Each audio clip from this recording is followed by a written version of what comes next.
नमस्कार, फिर से एक बार स्वागत है आप लोगों का मेरे यूट्यूब चैनल पर। आज की जो टॉपिक है और जिस टॉपिक पर हम लोग चर्चा करेंगे वह है भारत की अंतर्राष्ट्रीय सीमा। भारत की अंतर्राष्ट्रीय सीमा कितने देशों से लगी हुई है, भारत की अंतर्राष्ट्रीय सीमा पर किस देश के साथ हमारी कितनी बाउंड्री है, कितने किलोमीटर तक है, और उन पर जो सिक्योरिटी जो हमारी फोर्सेस लगी हुई हैं वो कहाँ पर कौन पहरा देती है। जैसे आईटीबीपी है, बीएसएफ है, असम राइफल है, सशस्त्र सीमा बल है। तो ये सब कहाँ कहाँ पर इनकी पोस्टिंग होती है और हमारे अंतर्राष्ट्रीय जो सुरक्षा का जो जिम्मा है वह किसके हवाले है, इस पर हम लोग आज चर्चा करेंगे। हमारी भारत की समुद्री सीमा की रक्षा कौन करता है, इन तमाम एक टॉपिक पर जो कि थोड़ा सा अलग हटके है, इस पर आज हम लोग चर्चा करेंगे। हम लौटते हैं टॉपिक पर। यहाँ पर आप देख सकते हैं कि मैंने भारत का मानचित्र इस तरीके से ड्रॉ किया हुआ है। और इसमें एक चीज़ आप लोगों को मैं बता दूं कि भारत की जो अंतर्राष्ट्रीय बाउंड्री है, ठीक है, यहाँ से मैं अगर इस पॉइंटर को ऐसे अगर इंडिकेट करूँ, लगभग थोड़ा सा पश्चिम बंगाल की तरफ थोड़ा सा ये हो रहा है, लेकिन अगर देखा जाए तो ठीक भारत का जो आधा हिस्सा है वह कोस्टल है और आधा हिस्सा जो है वो जमीन से जुड़ा हुआ है। इसीलिए भारत के इसी शेप के कारण इसे प्रायद्वीपीय भाग कहा जाता है। ठीक है, प्राय द्वीप जैसा ये लगता है। तो यहाँ से आप ध्यान दीजिएगा, ये जितना मैंने ये सब dot dot dot blue colour से बनाया है ये सब इंडियन ओशियन है, ठीक है, और ये है बे ऑफ बंगाल, ये इधर अरेबियन सी। अब यहाँ पर आप एक चीज़ देख सकते हैं कि इसका जो आधा भाग है वो जल से घिरा हुआ है और आधा भाग स्थल से है, नॉर्थ वाला भाग यानी नॉर्थ इंडिया। अब ये नॉर्थ इंडिया में हमारा देश विभिन्न देशों के साथ अंतर्राष्ट्रीय सीमा बनाता है। ठीक है, तो आज हम लोग ये पढ़ेंगे कि कितने देशों के साथ भारत की अंतर्राष्ट्रीय सीमा लगी हुई है। तो पहला वेस्ट में अगर देखेंगे तो पाकिस्तान, ठीक है, पाकिस्तान। अगर जमीनी लेवल पर बात की जाए तो गुजरात से लेकर के यहाँ पर गुजरात का जो कच्छ वाला एरिया है यहाँ से लेकर के और राजस्थान, पंजाब होते हुए जम्मू एंड कश्मीर तक ये पूरा का पूरा एरिया किसका है, तो ये है पाकिस्तान के साथ हमारा बॉर्डर लगा हुआ है। ठीक, यहाँ पर ऊपर में लद्दाख वाले एरिया में ये थोड़ा सा अफगानिस्तान, यहाँ पर आप लोग देख सकते हैं थोड़ा सा अफगानिस्तान के साथ हमारा बॉर्डर है जो 106 किलोमीटर है। ठीक है, और पाकिस्तान के साथ हमारा जो बॉर्डर है वो 2900 किलोमीटर जो है लंबा जमीन से जुड़ा हुआ है। इसके बाद यहाँ से आप आ सकते हैं तो ये पूरा का पूरा चाइना से ये घिरा हुआ है। ठीक है, यहाँ तक, कहाँ तक, नेपाल तक, ये चाइना से इसका बॉर्डर लगा हुआ है। चाइना के साथ जो हमारा बॉर्डर लगा हुआ है वह 4047 किलोमीटर तक। ठीक, यहाँ पर चाइना, फिर यहाँ पर ये ये नेपाल के साथ हमारा बॉर्डर लगा हुआ है। नेपाल के साथ जो हमारा बॉर्डर लगा हुआ है वह 1850 किलोमीटर की सीमा को बनाता है। फिर इसके बाद यहाँ पर एक देश आता है भूटान। भूटान के साथ हमारा 699 किलोमीटर, लगभग मान के चले कि 700 किलोमीटर की सीमा भूटान के साथ लगती है। फिर यहाँ से चाइना शुरू हो जाता है अरुणाचल वाले इलाके में और ये चला आता है यहाँ तक। ठीक है, अरुणाचल तक। ठीक है, अब अरुणाचल के बाद इधर जो स्टेट्स हैं इनकी बाउंड्री लगी हुई है म्यांमार से।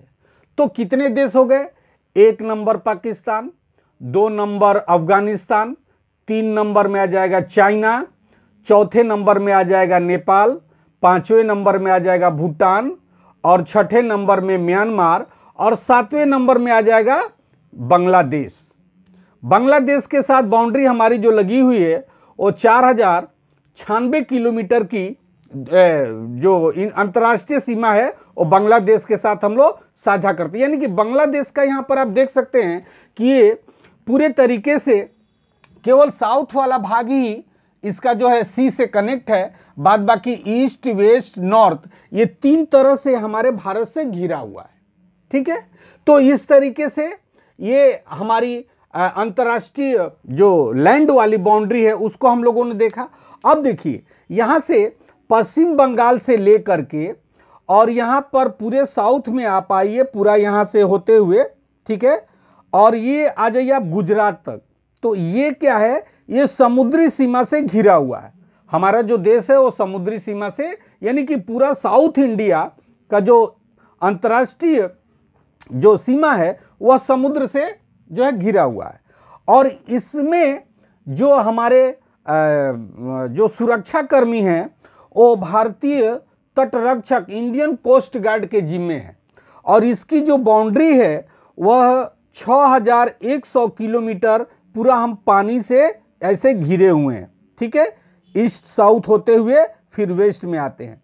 जमीनी अगर बात की जाए टोटल देशों के साथ हमारी जो सीमाएं हैं वह है 15,200 किलोमीटर, यानी टोटल जमीन से हमारी जो इंटरनेशनल बाउंड्री है वो 15,200 किलोमीटर और समुद्र में है 6,100 किलोमीटर, ठीक है। ये मैं क्यों इसकी बात कर रहा हूँ, अगर अंडमान निकोबार और इस सब मिला दिया जाए, जो छोटे छोटे आइलैंड्स हैं, ठीक है, लक्षद्वीप है, ये सब मिला दिया जाए तो ये बढ़ जाएगा, ठीक है, करीब करीब 1000 किलोमीटर और बढ़ जाता है। लेकिन यहाँ पर जो मैंने ये दिखाया है ये सिर्फ भारत का जो मेन लैंड है, ठीक है, उसको मैंने यहाँ पर मेंशन किया है।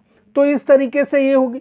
अब इतने बड़े देश और इतनी बड़ी विभिन्नता, इतना जटिल हमारा भारत का जो भौतिक स्वरूप है, इस जटिल भौतिक स्वरूप की रक्षा की जिम्मेदारी अलग अलग सेक्टर में अलग अलग जो है ये सशस्त्र सीमा बल को और आईटीबीपी को और बीएसएफ को दी गई है, जिसे हम पैरामिलिट्री फोर्सेस भी कहते हैं।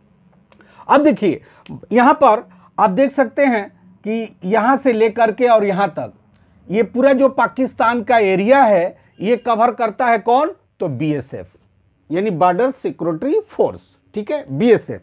ये बीएसएफ के जिम्मे है कि भारत और जो पाकिस्तान के साथ जो बॉर्डर का जो सुरक्षा की जिम्मेदारी है वो बीएसएफ के जिम्मे है।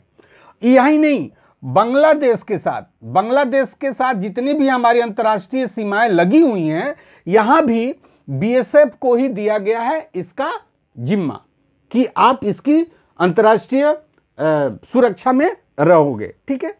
ये हो गया बीएसएफ, यानी कि ये ध्यान रखिएगा, बीएसएफ पाकिस्तान के साथ और बांग्लादेश के साथ जो इंटरनेशनल बॉर्डर है वहां पर बीएसएफ रहती है।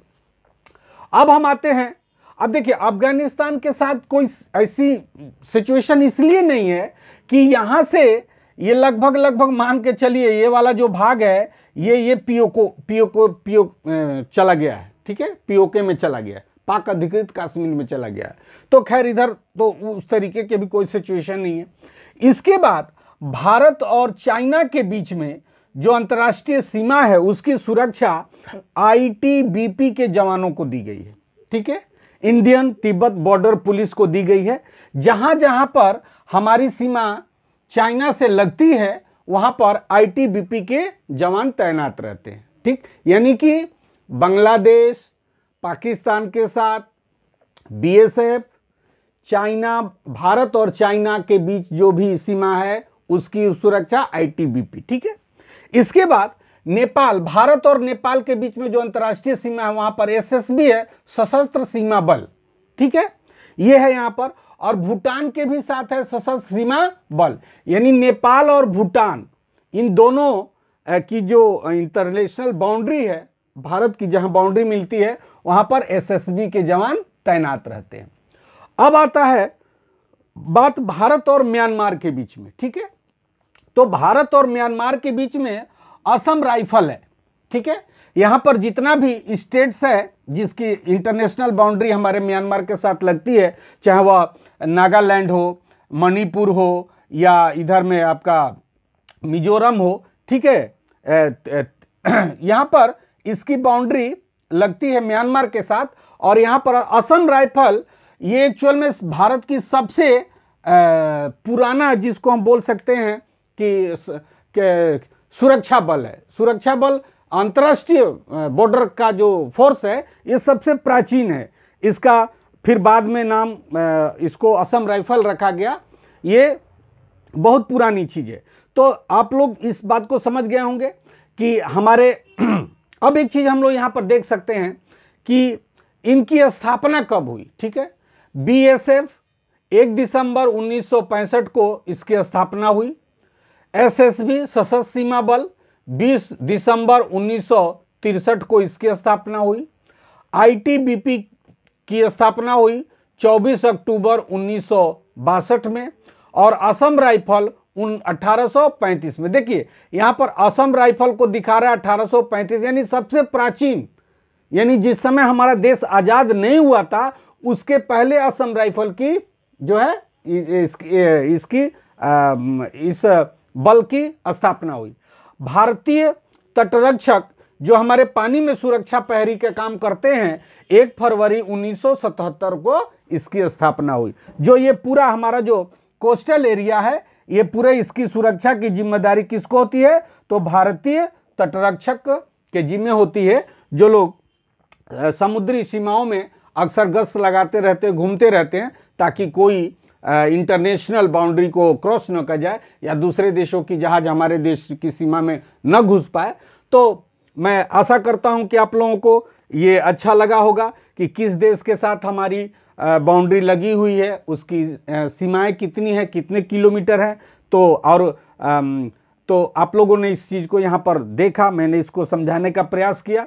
आशा करते हैं वीडियो अच्छा लगा होगा। अगर अच्छा लगा हो तो चैनल को सब्सक्राइब कीजिए, बेल आइकन को प्रेस कीजिए, ताकि कोई भी नोटिफिकेशन जो मैं वीडियो अपलोड करूँ आपके पास सबसे पहले पहुँचे। तब तक के लिए आज के लिए इतना ही। Thank you.